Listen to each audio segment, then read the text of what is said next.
Mitch. The stage is yours. And actually, it's a pleasure.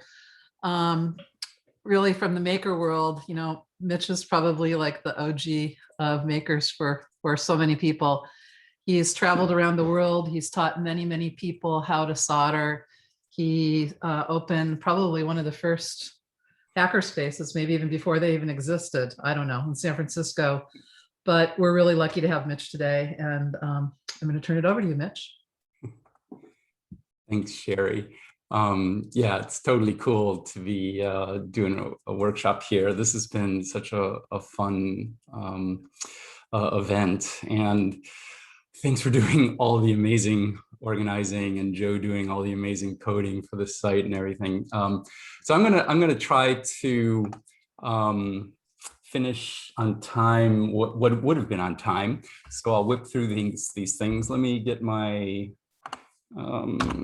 presentation up, and let's see, Zoom, share screen. There it is, share. And can you all see that? Yes. Yeah, cool. So that's my contact information. Please feel free to contact me anytime for any reason. And if I can help you, I will. I love doing that.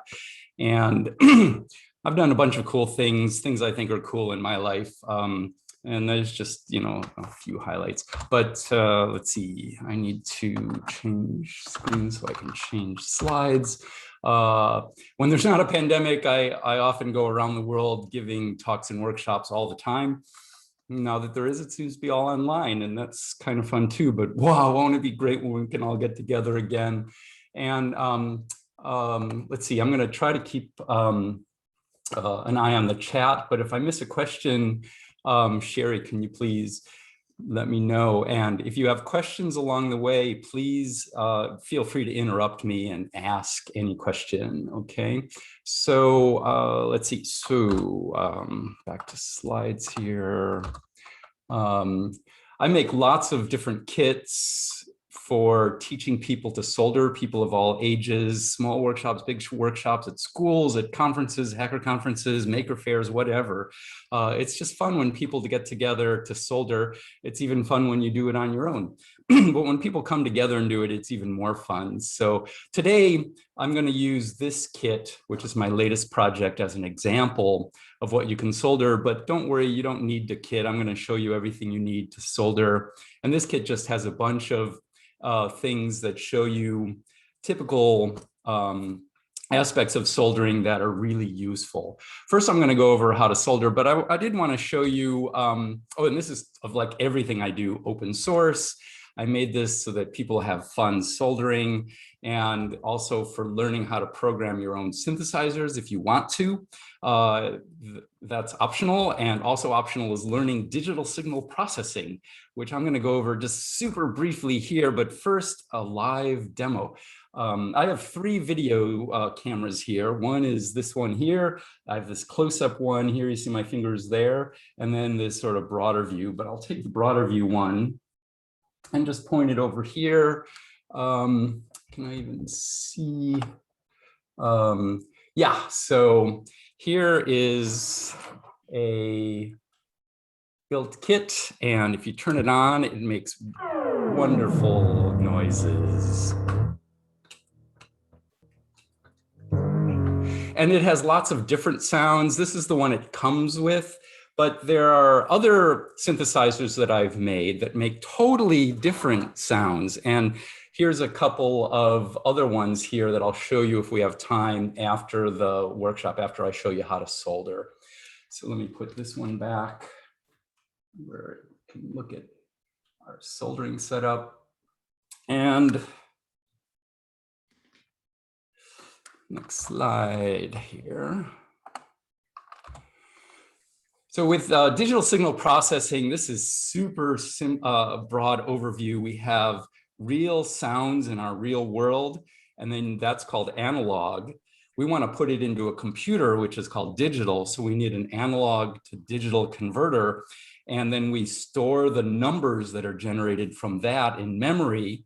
And analog to digital converters are in microcontrollers now, and they're decent and they're free if you have a microcontroller. And once they're in memory, you can mess with the numbers and do all sorts of crazy or cool or wonderful or all of the above.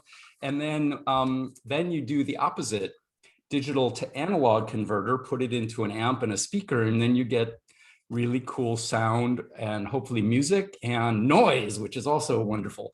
And I use a free thing that was mentioned earlier today, if you've been here all day, pulse width modulation, which is a way for a microcontroller or a computer to make sound pretty much for free if you have a microcontroller. So anyways, this all works with Arduino. If you don't know what an Arduino is, it's a board with a microcontroller or a computer chip. And it's really easy to connect parts to its pins and then have a program to control those parts to do all sorts of amazing things. With my board, it's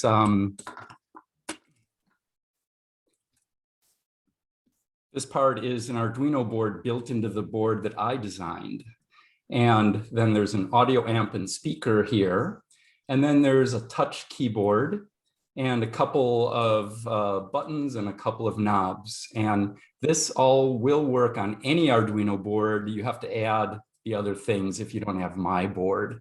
But it's all free and open source and available online. And you can program in lots of different synthesizers that I've made and other people have made them. And I encourage other people to make them. Everything is on my GitHub, and most of it's on my website as well, including a link to my GitHub. My GitHub is Maltman23. So this is just one project that I've been into synthesizers my whole life, and music is my life in so many ways. But I love soldering too, which is a huge part of my life. So, and I love teaching it. So I'm going to show you how to solder. Soldering involves having just these tools and a few steps. I'll go over the steps and why we do those steps so that you can have a lifetime of satisfying soldering ahead of you. And soldering is super useful for making electronics, for fixing things. And it's also just fun. You get into this Zen state of soldering. It's wonderful. So yeah, it even says therapeutic during the pandemic. It's so wonderful, and it is very healing. And I've taught over 80,000 people, quite often with an army of soldering. Not soldering, but soldering. And it's much better for you and the planet than soldering. So I wrote a comic book, since I'm not always there for everyone in person, and it's open source as well. So people have translated into lots of languages. Feel free to download it. I'm going to go over the steps in there plus some other stuff, but it's in lots of languages. And it's called Soldering is Easy because soldering is easy. It's also fun. And if you know the safety tips, it's also safe. It's true in any language. C'est facile. Soldar es fácil. Looting ist einfach. It's true. So anyways, this kit comes with a bunch of parts that solder onto the board. You see the board in the upper left corner, and you also see the board under my fingers here. And all of these parts, one at a time, get soldered on the board. If you put all the parts in the correct place and in the correct orientation and do good solder connections, it will work. You put in the batteries when it's done, turn on the switch, and you get sound, wonderful sound and noise.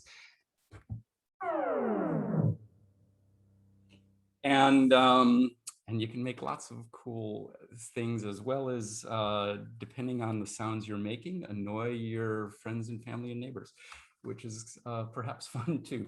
Yeah, we have to be sure that the parts go in the correct place and the correct orientation and the correct side of the board. If you put a part in the wrong side of the board or the wrong place or the wrong orientation, you know what happens? It doesn't work. So we have to be careful of that. Also, I'm going to show you how to solder. And so every connection will be good. After you do 1 or 2 or 3, you are set. It's very, very easy. After one or two or three connections, you'll be soldering like a pro. In this case, the board has all of these white markings where the parts go, and they're marked with the shape of the part. And we'll start with the first part so that once it's in the board, it's ready to solder. And in this case, we're going to start with a resistor. Oh yeah, first of all, these are the tools. And you can see over in this, underneath my fingers here, here's my version of what we're going to use. Here's a soldering iron. And we have a stand, and a stand can be kind of fancy. Soldering irons can be fancy. This one's just made out of a bent coat hanger, wire coat hanger. And then this is just a regular old kitchen sponge made out of cellulose, not plastic. Plastic ones melt, cellulose don't. And it's just got regular water from your tap on there, and it's wet. And then we have solder, and I'll go over the kind of solder to use. It comes on a roll like this, and it's made out of 60% tin, 40% lead, and it's got a chemical in the middle to make soldering easy. It keeps the oxidation from going quickly. And when metal oxidizes, it doesn't conduct very well.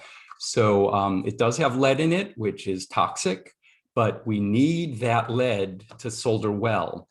When we're doing it with machines and robots, we can use solder without lead, which is much, much better for our environment. There's a safety tip for lead because it's poisonous, and I'll get to that when we get to the safety tips. And then we also have one other thing, which is a wire cutter, a small one, a wire snips. That's really it. These tools here on the screen cost about $15 US. And the ones on my table here, I have a little bit fancier soldering iron. This one costs 25 euros. And I think it costs $25 if you buy it there. It's an open source soldering iron called Pine Sill. It's super cool, brand new this year. So anyways, to solder, we put a first part in the board, and then we bend the wires so it won't fall out while we solder. And then we turn it over, and then we solder each of the wires to the metal parts of the board. If you look in that on the slide, there's a blue circle surrounding R1. That's a resistor. And let me take, I got a bag of parts here. The kit comes with a bunch of stuff. All kits do. And of course, you can make your own kits as well. It has a label which has the assembly instructions on it. It has a bag of parts, which I'll empty out here on my table. And this kit also has a speaker, because we're going to make a sound. And it also has a battery pack. And the battery pack has parts in it. So you can look here, there's some more parts. I'll empty those out as well. It's not as neat as that first picture on the slide, but that's okay.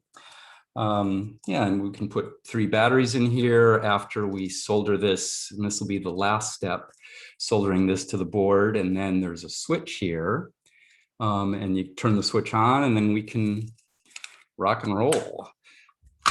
So the first parts that I like soldering in a kit, and my assembly instructions, which are super good and designed for anyone to learn to solder and successfully complete the kit, even if you've never made anything before. I start with resistors. And here's some examples of resistors. Let me take the soldering iron out of the way. You can see some resistors. They're taped together. And here's one right here that isn't taped. They have colored bands, and you can look at the shape. It's a long rectangle with colored bands. The colored bands tell you how much resistance they have. And resistance, the job of a resistor is to resist the flow of electrons. Excuse me. As electrons flow, they give energy to the parts they flow through. You push the electrons through parts with a power supply like batteries in a battery pack. And they go through various parts, then each part does different things. The resistor slows those electrons down. They limit the current, that's the fancy way of saying it. And the reason why we want to do that is because some parts need less energy, some parts need more energy. And if we put too much energy in some parts, they burn up, the magic smoke goes away. That's no good. So we need the correct amount of energy, and the resistors provide that. We need the correct colored bands. Resistors, it doesn't matter if you put it in the board this way or this way. If you look on our video on the lower left, it can go in either way. But the wires of the part need to be bent first before we can put it in the board for resistors. For some other parts, they're already bent the right shape. But resistors, we need to bend the wires first. And by the way, electrical engineers change the names of common things just because maybe they have insecurity for their jobs or something, they don't want to get fired. But they call wires from a part leads instead of wires, at least in English. They lead to the part. And so they have a resistor, has two leads. Let me show you on the middle video camera. Here's a resistor, there's two leads. And we need to bend those leads first. And oh yeah, and the colored bands are important. On my board, let me show you here on the lower right video camera. At least on my screen, it's lower right. It might be lower or lower left on my screen. It might be lower right on yours if things get reversed. But anyways, you can see I already have a few parts on here. That's from previous workshops. Normally, we'd start with, according to my assembly instructions, R1, resistor 1, and I already did that here. So I'm going to do R3. But to do that, first of all, we bend the leads. Oh, and some of the dyes used by manufacturers are a little bit similar. So red and orange might be similar. You got to be careful of that. And if you're colorblind, you might not be able to tell the difference at all. So you have to grab someone who isn't, or use a meter and actually measure the resistance. You need to be sure that you have the correct value of resistor. And in this case, R1 is 10K. The one I'm going to do, R3, is 20 mega ohms, 20 million ohms, 10K kilo, 10,000 ohms. But I'm going to do this one. The first thing you do is bend the leads, and I'll do that under this camera here. Make it look kind of like a staple shape. And you can see the shape there. I have a picture on the slide as well. And that's what it looks like. It's ready to insert in the board. Let me do that under this one here. You can see sort of on the side, maybe kind of out of focus, but I push it in and I push the resistor all the way till it touches the board, hold it in place while I turn it upside down, and then bend the wires out into a V. I don't know, can we see that on here? Kinda. You can see it's a V. I have a picture here though. There it's straight down. I hold it in place, turn it upside down, and on the slide you can see the wires are bent like a V.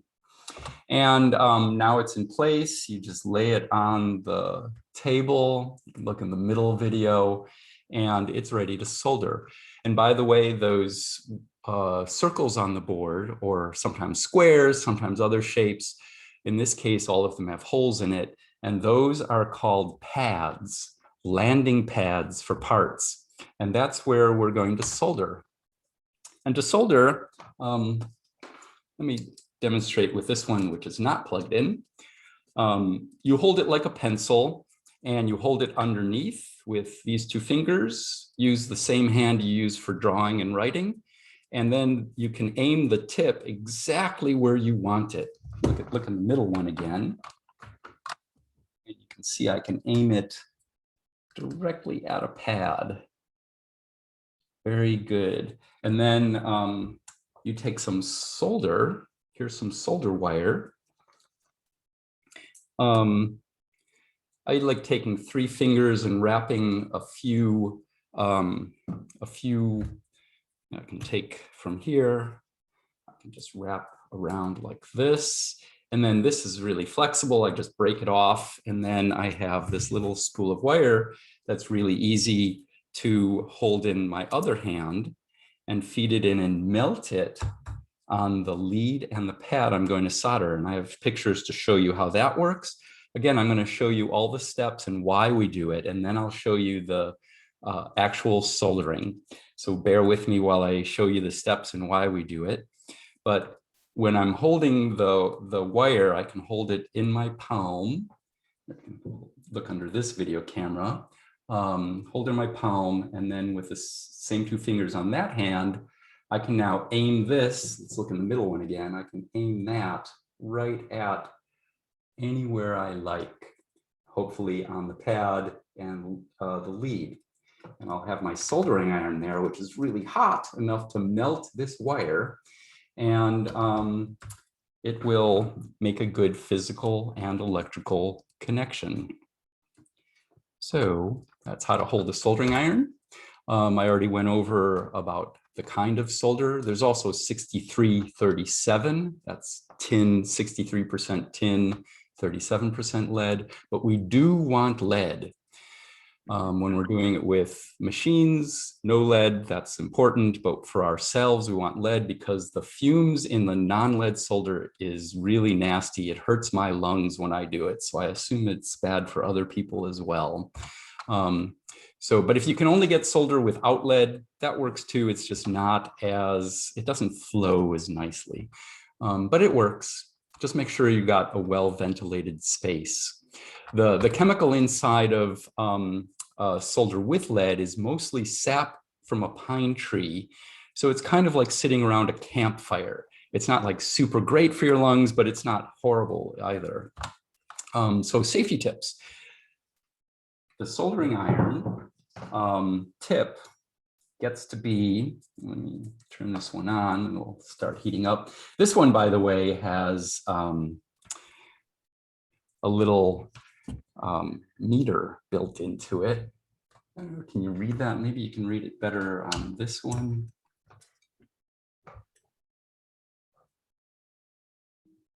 Yeah, it's hard to read, but it tells you what the temperature is. You don't need that, but it heats up to 350 degrees. So the tip of this gets to be 350 degrees. So safety tip number 1 is totally obvious. If you touch this tip, you will let go quickly. Every time you do it, you will let go quickly. That's because that's what paint is for, is so you won't get burned badly when you touch something that's hot. And but if you do, you can touch the burn to the cold water on the sponge. The sponge is for cleaning the tip, which I'll get to very soon, but it's also good for helping burns heal quicker. The next is lead. Lead rubs off super easy on anything it touches. And so there's lead on my fingers now because I touched that spool of lead. And it also washes off super easy. And the hardest part of soldering is remembering to wash your hands after soldering and before you eat. And the reason why this is important is because lead, when it touches your fingers and you touch food, then you eat it, it's in your body, it goes in your brain and it collects there and you can never get rid of it, ever.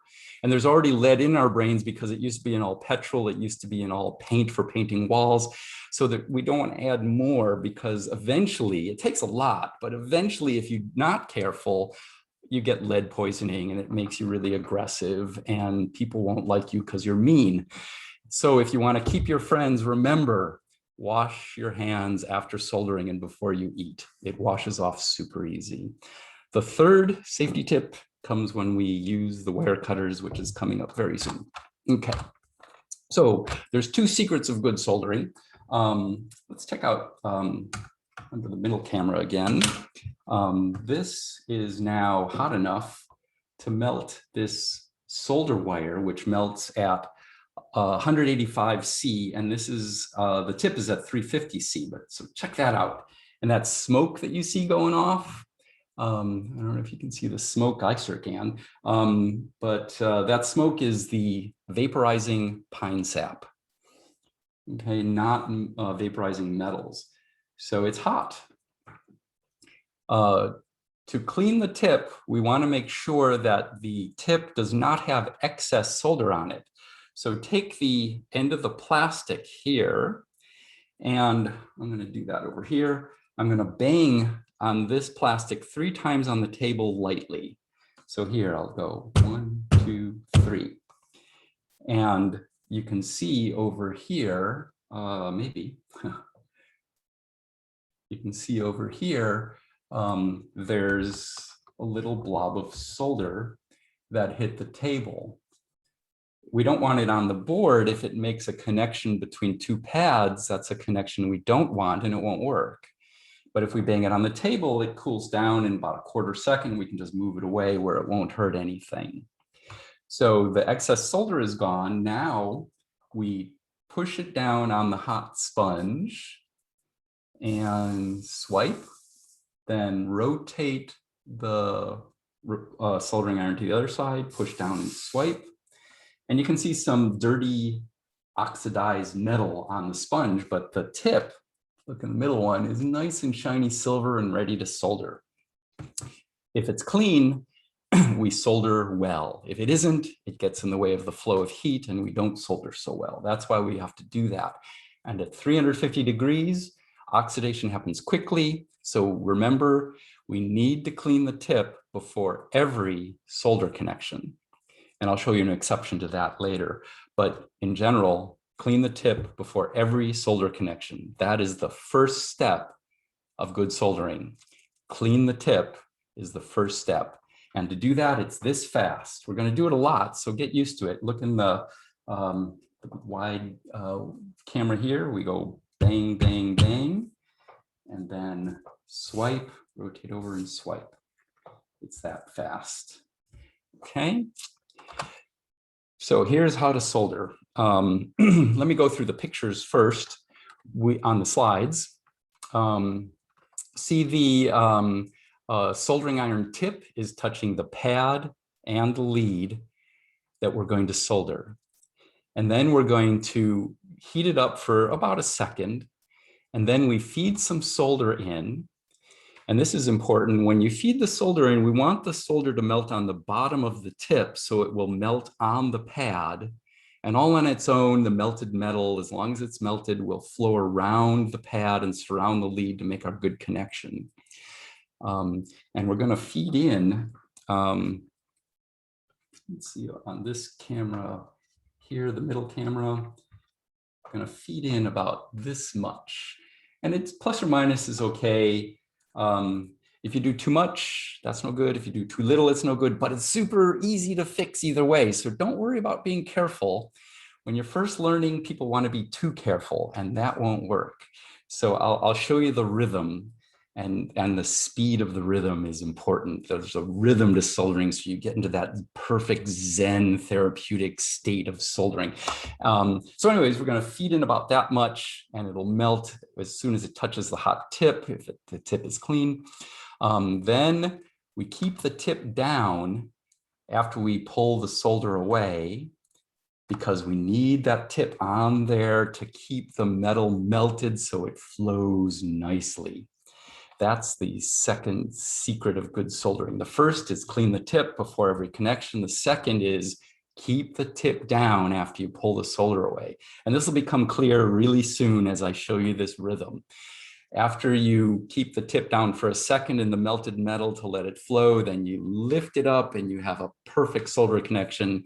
It cools down in about 1/4 of a second, and it's totally nice electrical and physical connection.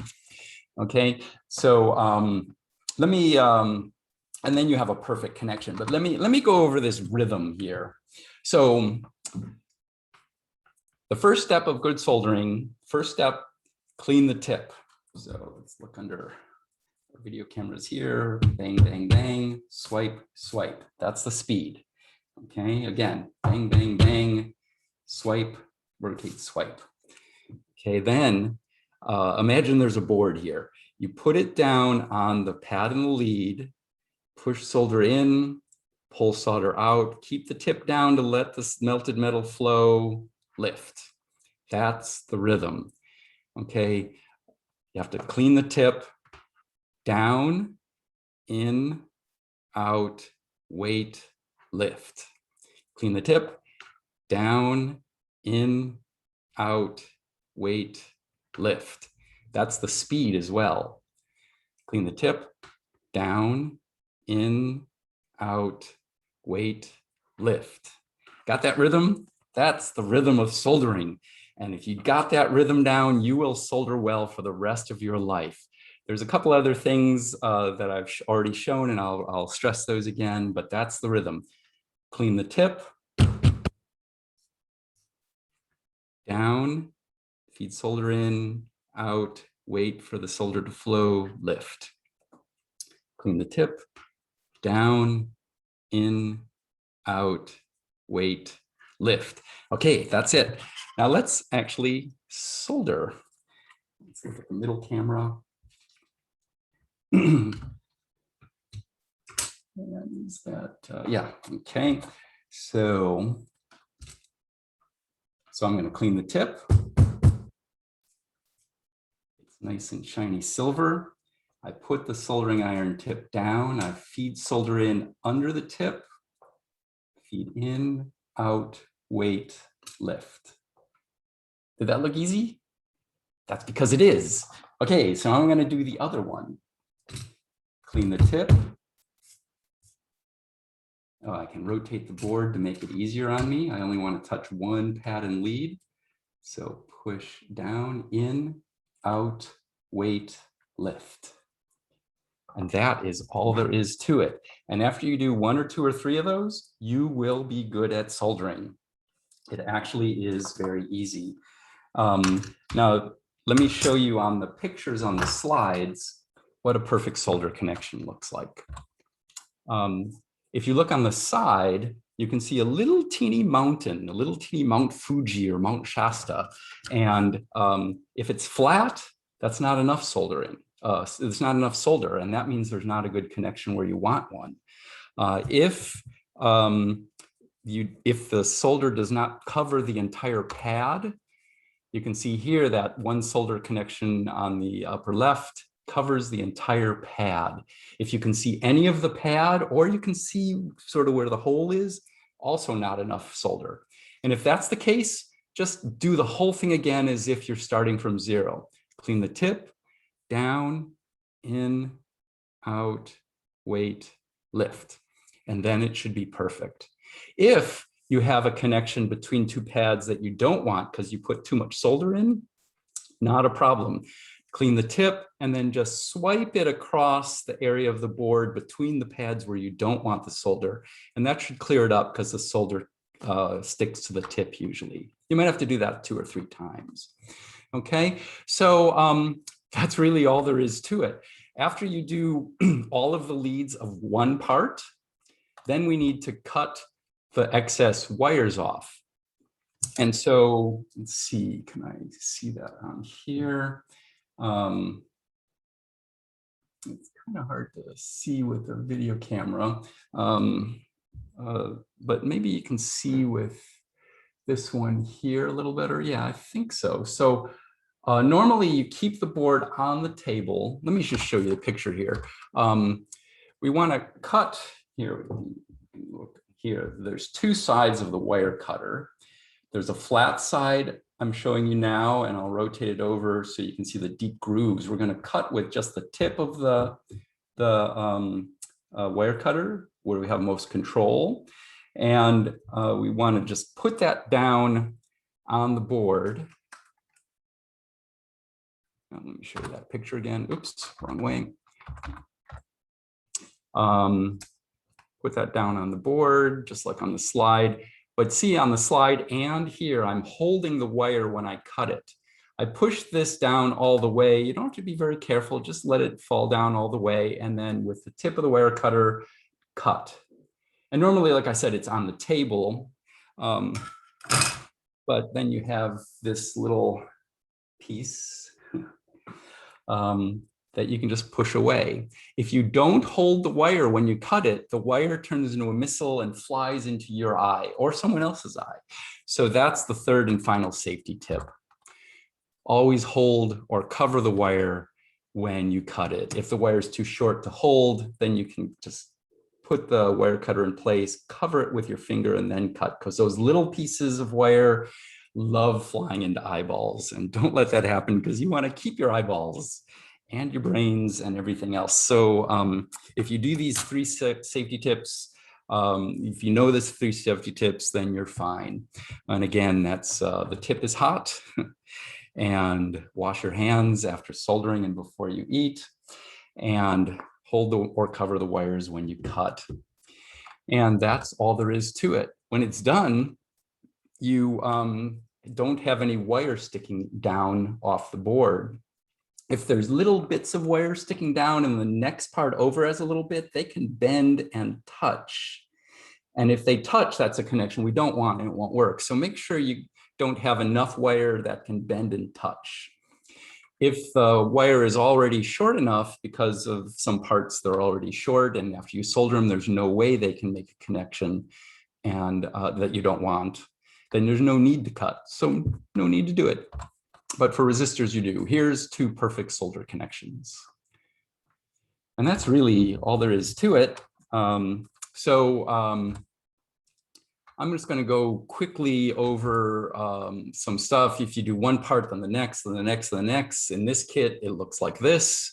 And then you can put batteries in and turn on the switch, and then you can make really cool sound. And yeah, so I like doing the parts that are lowest lying first and then get higher and higher. But in this kit, it doesn't really matter. Some kits, parts get in the way and they do matter. So you have to know that the order of putting parts in for some projects. But in this one, it doesn't really matter. But the resistors come first. And this in the assembly instructions just show you the color code for the here.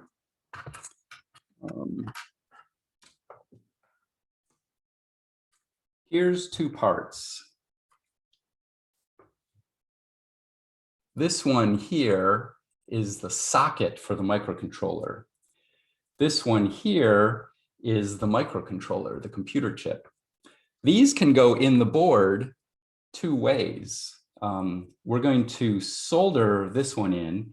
It can be put into the board this way or this way. It'll fit either way, but only one way is correct. And this side here has a little notch. This side is flat. And if you look on the slide, the blue circle shows you that. So when you put that in, you have to be careful of that. You don't want to put it in backwards, because of course, if you do, it doesn't work so well. And so when you put it in, you hold it in place, turn the board upside down, and then you just have to bend 2 of those leads out. And then it won't fall out while you solder all 28. And there are 28 connections to solder there, but they're all in a row. So in this case, when they're all in a row, no need to clean the tip before every connection. Just keep an eye on your tip, and if it starts getting dirty, oxidized, then clean it. So you should be able to do maybe a whole row at the correct speed, and plus or minus, a little slow, a little fast, doesn't really matter. Soldering really is easy, but at about the right speed, you might be able to do a whole row before the tip gets dirty, and then clean it and then do the other row. But whatever, the important thing is not to do everything fast. There's no points for extra fastness, but to do it well. And then you're in that perfect flow Zen state of therapeutic wonderfulness. So anyways, capacitors store energy a little while and give them up. That's what they're for. And these little yellow things are those. The little ones, doesn't matter which way you put them in, but the big ones, it does. And these have the value on the side, UF. That's the amount of energy they can, it gives an indication of the amount of energy they can store. On this kit, I made them different physical sizes, but normally you've got to look on the side and see the value. So make sure you put the right ones in the right place. These also, if you look on the slide, there's a long lead and a short lead. And the short lead is minus, the long is plus. And on the board, you can see on the slide, there's a little plus sign where the long lead goes. And so those are the capacitors. I'm not going to go over that. There's connectors. They have to go in. That can go in two ways. There's long leads and short leads. Make sure the short leads go in the board because that connector needs the long one sticking out so that your cable connecting to it, so you can program it later to make new cool synthesizers. The cable has to fit on the long ones. Okay, so yeah, I'm just showing you things that are important. Oh yeah, with the microcontroller, let me go back to that picture. This is an example of a part that you do not need to cut the wires after you solder them in, because there's no way those can bend and make a connection you don't want. You also don't have to bend them before you put them in the board because they're already bent the right way. And similar with these switches, they're already bent and you don't need to cut them. This part here, look in the middle camera, that tells the microcontroller how fast to go. It doesn't matter which direction you put it in. It's called a ceramic resonator, and we need accurate timing to get good pitches, especially for a music synthesizer when you're playing with other people. The chips themselves have markings. Here's a chip. It has on this side, in the middle camera, that same little notch-like shape, but not on this side. Make sure you put that in the right way, otherwise it won't work. So also the leads of the parts, when they're new, are like these. And we need to have them straight and perpendicular to fit into the holes of the pads or the socket. So, you know, some parts you have to bend the leads a little bit, like from there to there on the slide to fit it into the hole. That's a volume control for the speaker, but not for the, as you see on this slide, that's looks like a headphone jack, but it's actually audio out. The audio out from these kits is actually quite nice sound for 8-bit microcontroller. The speaker output is cool enough for making sound immediately after you build it, which is good, satisfying feedback. But when you want really good sound, just use an amp and speaker. So went through that. I'm going to whip through these. These are the knobs. They only fit in one way. For the speaker, we've got to add wires to them on this kit, because here we have a speaker. Look in the middle one. You can see there's no leads coming out of here. So what I do is I'm going to take one of my little pieces of wire and I'll take my soldering iron. I'll just add a little bit of solder to the tip. Let's look under the middle camera again. I'll take the wire and have it so that it's just laying on the table up a little bit. So I'll just add a little bit of solder on the tip. You have to do this quickly though, because as I'm heating this to 350 degrees, you won't like it if the heat reaches your finger. Yeah, and then I'll melt this blob of solder. Let's see, it's hard. There we go. So I'll melt this blob of solder, and then I'll push that in and hold still while that blob of solder hardens, cools and hardens. And now you can see that there's a lead there. Oh, I whipped through the LEDs. Here's an LED in the middle camera. A red one, you can see that has a long and a short lead as well. Just like the capacitors, the short is minus, long is plus. But there's documentation on that. Once you have the leads on the speaker can be put in, and the battery pack has 2 wires. These can be soldered directly into the pads for that. But if you do that, just wiggling these, they're fragile and they'll break. That's why we have these called strain relief in English. It goes through these holes without pads, just holes, and you can see the black and the red sticking straight up through those holes in the slide. And then they loop down into the pads for the red and the black pads, and then you can solder them. And then it's like this, and they're still a bit fragile, but they're pretty good. You can abuse them and it won't break the wires that way. And that's really it. And once you put it in and put the batteries in and then turn the switch on and then make noise.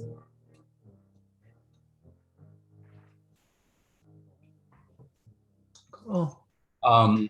And if you want to, you can reprogram it with the Arduino software, and I've got 10 different synthesizers, and let me just show you very quickly. Here, this one's kind of like a tape loop.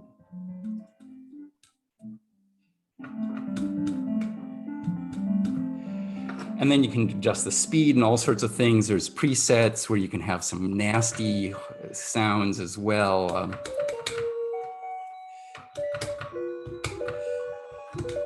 It's kind of pretty, but you can also warp the sound to make them. This one's kind of the French song Frère Jacques, but then you can warp it.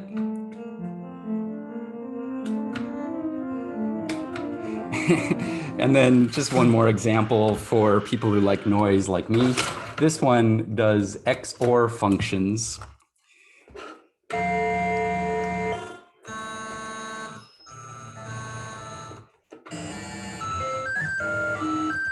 And it also has other presets, so you can get even nastier noises. So anyways, that's just a little bit of a taste of all of that, and hopefully I'm not going too far over. Okay, yeah. No, so, you did awesome. Thank you, Mitch. So sorry I'm a little late, but that's how to solder. And if you have any questions, please feel free to contact me. Excellent. Mitch, we did, there was one comment too. I think that it would be great in the future. Maybe we can get boards to people and then do a real, let people solder along with you. So we'll figure that out. With a little more time, I can check out your solder connections through your video. And I'm totally happy to do that. I love soldering and I love showing others how to solder. So excellent. Yeah, great. Thanks, everybody. Cool. If we could just maybe, I'm going to stop your sharing. Good. And I'm going to stop recording.